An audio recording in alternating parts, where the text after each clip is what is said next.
with the barrel. He's gone onto it. That's gone 80. Bring back the barrel.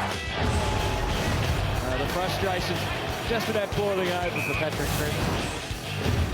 Liam Ryan saying, kick it my way. I want to jump over the pack, and here he comes.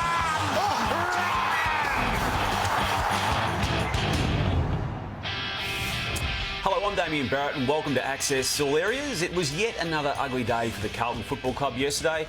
A giant 93-point thumping. The Blues' misery continues. Matthew Lloyd and Jimmy Bartell. It was a horror show there in Sydney yesterday, Damo. Effort has to be the minimum for Carlton because their talent isn't what other clubs would be. Their depth isn't what other clubs is. Particularly the Giants coming off what went on last week. You knew they'd come out breathing fire. The midfield was an embarrassment at Carlton. They got smashed. And it was all over 10, 15 minutes into the first quarter. Yeah, Lloydie, you touch on the depth, and then you take out of that side as well. We know they're young and they're trying to mature, or as Brendan Bolton says, you know, green shoots and everything like that. But you also take out Plowman, Jones and Simpson out of that back six, and then you get absolutely belted around the ball. You're going to be exposed pretty badly. Yep. One win for the season, and we'll delve into what that means for Brendan Bolton soon, but 2 of the past 3 weeks have been horrific, and we're just going to pull it apart. It happened early, and it was set up right at the very outset when the Giants ambushed the Blues with those numbers in the first 20-minute mark of the game. I always worry, Damo, when you're not touching the ball, but the other team's tackling you 12-1, out-tackling you 12-1. Doesn't make sense, does it? Doesn't. Clearance is 10-2, inside 50s 14-3. You feel for the backman when it's coming in like that, but insipid performance from the Carlton midfield. The stoppage goals, Jimmy, you touched on it with the unavailability of some key players there. They were really threadbare down back, the Blues, weren't they? But it doesn't excuse what you're about to see. No, starting points are poor. Look, wrong side of your direct opponent there when you're only 15 metres out from goal. Finlayson's always going to run through the contest. You look at this, that's wrong side, that's not aware and switched on. Now, look,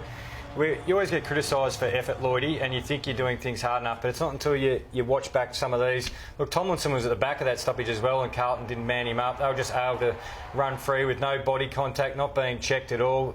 Just stationary and protecting your own patch at the moment is a dangerous place to be as a footy side. We saw the vision of Paddy Cripps, the gutsy captain, and putting together a Brownlow medal year up until yesterday, walking off the ground when they lost narrowly to to Collingwood in round 8. But this game yesterday, the frustrations clearly seem to be overpouring. Yeah, he just gets no support. I don't think his teammates helped him.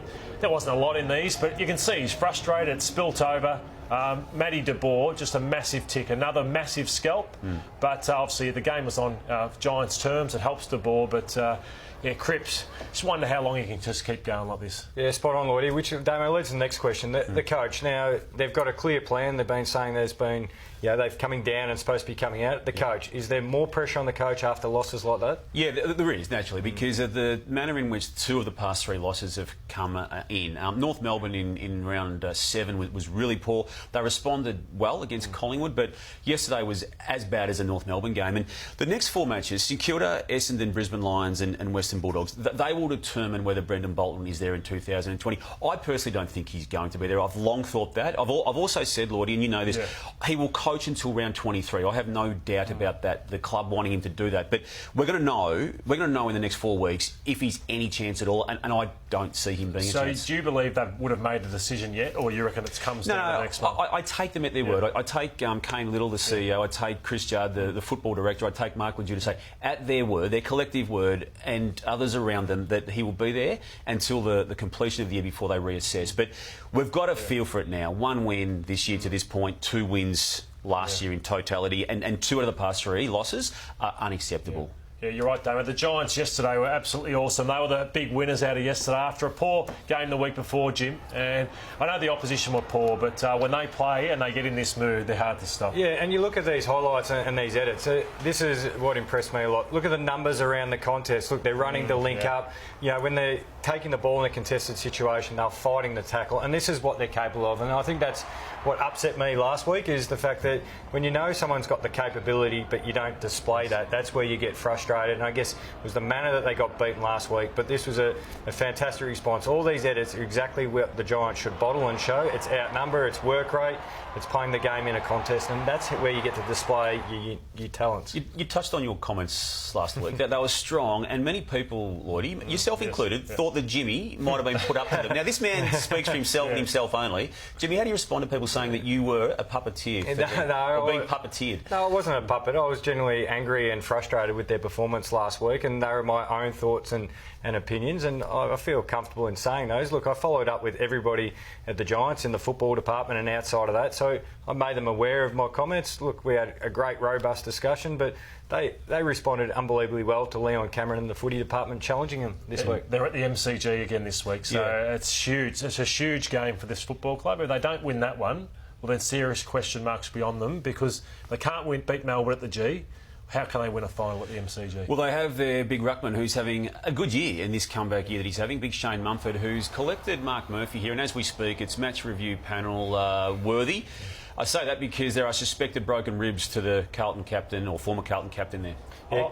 Sorry, Jim, I know it's hard for you. I personally don't think Mumford should play this week. His eyes are nowhere near the ball. His eyes are only on Mark Murphy, so I believe it's worth a couple of weeks. A couple? Yeah, because he's got fractured ribs, Mark Murphy, so he's in a fair bit of trouble, so I think that should go against Mumford. Someone who's in relative terms struggled this year is Dustin Martin, but he didn't yesterday at the MCG against Hawthorn. This was 2017, Dustin. Yeah, spot on. Look, he set such a high bar for himself, so an average game for Dusty is normally a great game for everyone else, but this was Brownlow Dusty, as we saw, where he absolutely took the league by storm and won everything in sight.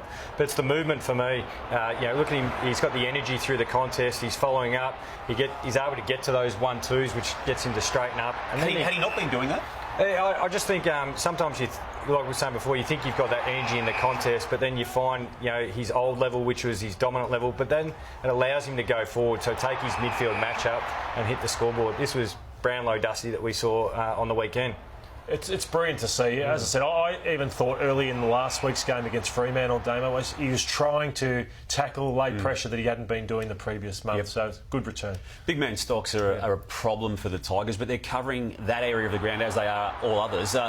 Noah Bolter, what a story this guy's emerging. Yeah, they always say there at Richmond he's a young colt and he's got some athletic gifts, but for me, Lloydie, I'm not saying he is his player, but I see a lot of similarities between he and Paddy Ryder early in his career. You just try and play him as a forward, try and play him down back, but I think his best position for me is maybe in the ruck, because he can play with the game and use these athletic abilities that he's got. I don't think Damien Hardwick planned on playing him too often this year. Really? No, he just thinks he's still got so much to learn, which we know he has, but I just think the opportunity he's getting because of Rance and Revolt is priceless. So do you see him as Jimmy does, as a round-the-ground ruck? Yeah, I think he gets lost as a defender. Yep. Still, I don't need him as a forward with Lynch there, so a ruck's perfect. Yeah. There's a party pooper of an umpire in this game yesterday. I say that because Tom Lynch took a mark, and I'm a big believer, it's a big bugbear of mine, Jimmy and Lordo, that a mark should trump a free kick when it's awarded to the same team in the same passage of play. Lynch has taken that mark, and we then see that McIntosh gets the free kick. And again, upon replay, we can see that he was arguably taken out of the play, McIntosh, but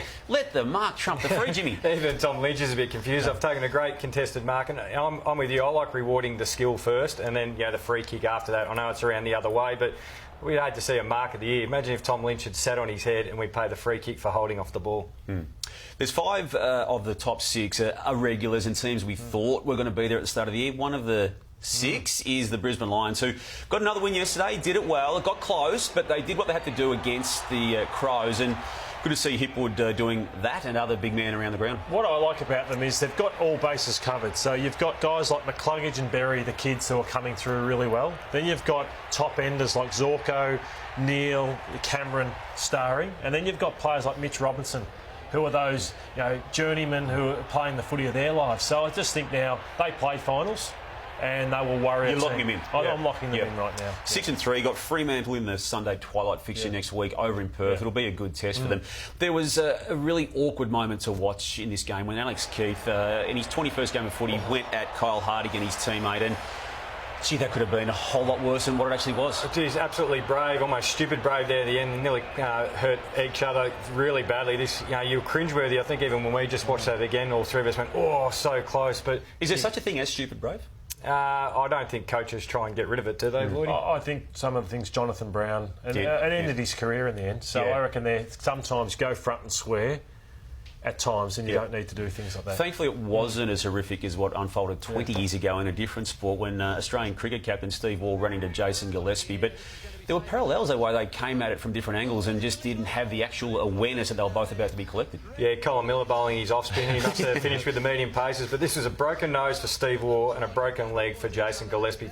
Thank goodness that didn't happen up there at the Gabba. Thankfully, so they both ended up really bad there. Eagles back on Friday night. Some commentary around what Nathan Vardy had done to the Stroon, Max Gawn on the ground. Players getting into opponents after a free kick. Jack Redden does it here on this occasion. You can see the umpires say, don't do it to Fritsch. But what do we make of it?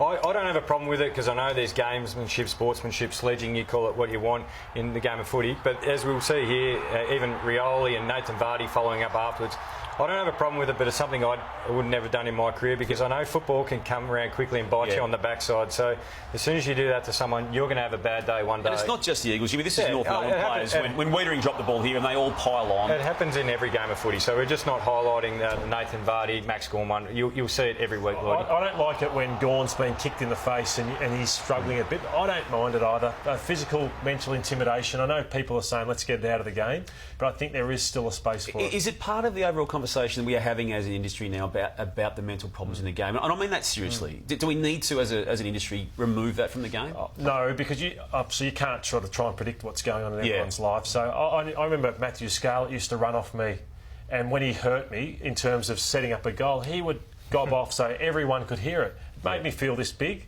maybe go into my shell, and I thought that's brilliant. I know it's different to ruffling your hair, but I still think there is a place in it for footy. We can't take it all out of the game. Yeah. The cause for one of those interactions was Liam Ryan's mark, and it's been an amazing year for all marks, and it just, you can't watch this enough. I could watch this all day, and even after taking the mark, Jimmy, he throws his legs up with a real theatre. Yeah, if you're bored, and most people are on a Monday at work, get on and look at YouTube at his highlight reel in the waffle.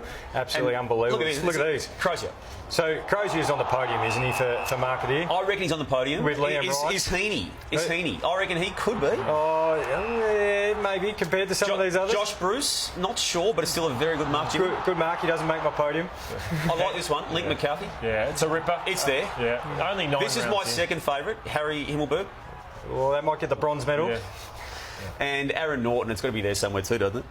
Why are we seeing so many, I think? Is it just what's happened or the difference in the game? I think we've seen as a whole sides being willing to kick to a contest more because even especially from centre bounces and stoppages with forwards staying at home, you can actually now kick almost blindly into the forward line and have an even number contest. We had someone doing it on the weekend, Tom Stewart, who laughed at his own work and rightly so. Have a look at this over Tom Liberatore.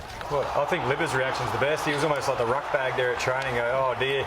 But Tom Stewart, he couldn't wipe the smile off his face. And I was at this game and he even had a little bit extra. He ran over to the boundary line just to get another round of applause. A little bit of mayonnaise on it as well. Mark O'Connor here, Lottie. He liked it. Aren't they enjoying their footy though?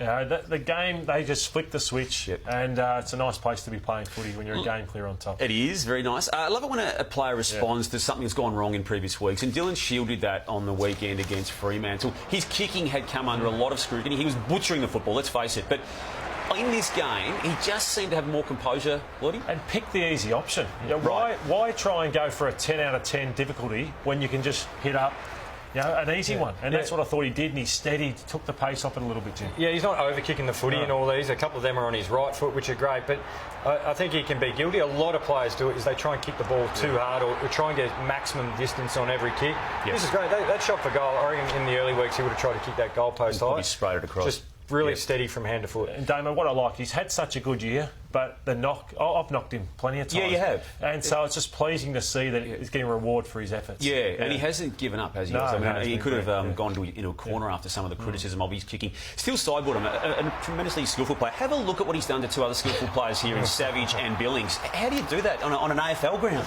Well, one of the great players, isn't he? Underrated still. But you might see it on suburban grounds, Jimmy. But these are elite players who are having good seasons, Savage and Billings. It's funny, Harry Taylor said this about Corey Enright. He's so underrated that he's rated because we talk about him all the time about being underrated. And I think that's still sideboard him. He's so consistent. He very rarely plays a bad game, but he's just unbelievably crafty, isn't he? And someone just as skillful, every bit as skillful, Jaden Stevenson. Again, late in the game, had the licence to go long bomb Jimmy with a torpy and You're the Torpy expert on this panel. Yeah, you always make access all areas if you go the Torp for goal. And maybe even if they miss, we might throw you in. But if you flush them, and as Dwayne Russell called it, 85 metres, we're not sure it was quite that far, but you get on the crowd, though. It was a massive kick. You were good at the torpedo. How much did you practice it? Because we saw David Myers didn't do the kick. We've seen other players who haven't been willing to go there.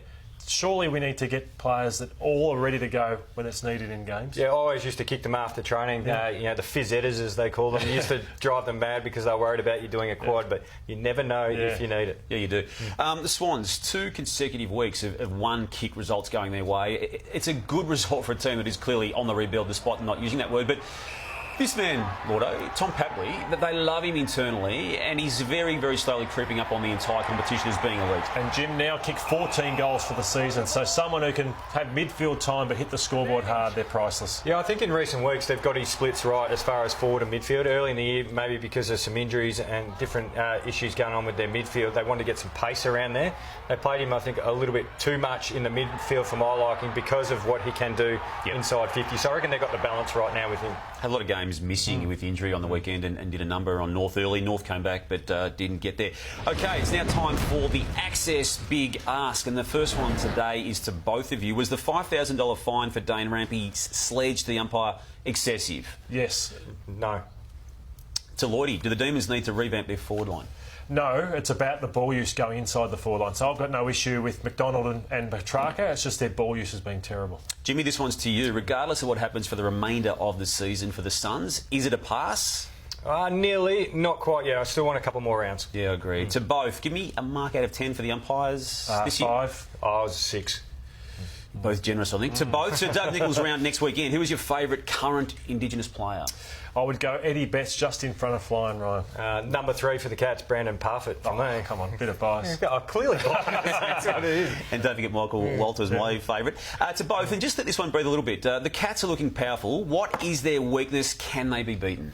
Well, they can be beaten, and we've seen sides who play really good contested footy actually take up the challenge, but it's whether you can do that for a whole game, and they'll be judged in September. And I think it's about getting on top through the midfield and then making their back line accountable and they obviously can play the way they want to play. They defend extremely well, so hit up with good solid ball use through the midfield. OK, in the Access All Areas department, we've got the Falcon portfolio, and it's yours, Jimmy, and you've got another one. Yeah, so I was down at Kinnear Park, GMHBA, a flower bag into a Falcon there, Henry with the fresh shaved head. This is actually a positive stat. Watch where this goes, straight to a teammate in the end, front and square. He makes the Falcon watch. Jimmy, thank you. Lloydie, thank you. And thank you for joining us on Access All Areas. Have a good week, and we'll see you next Monday. Goodbye.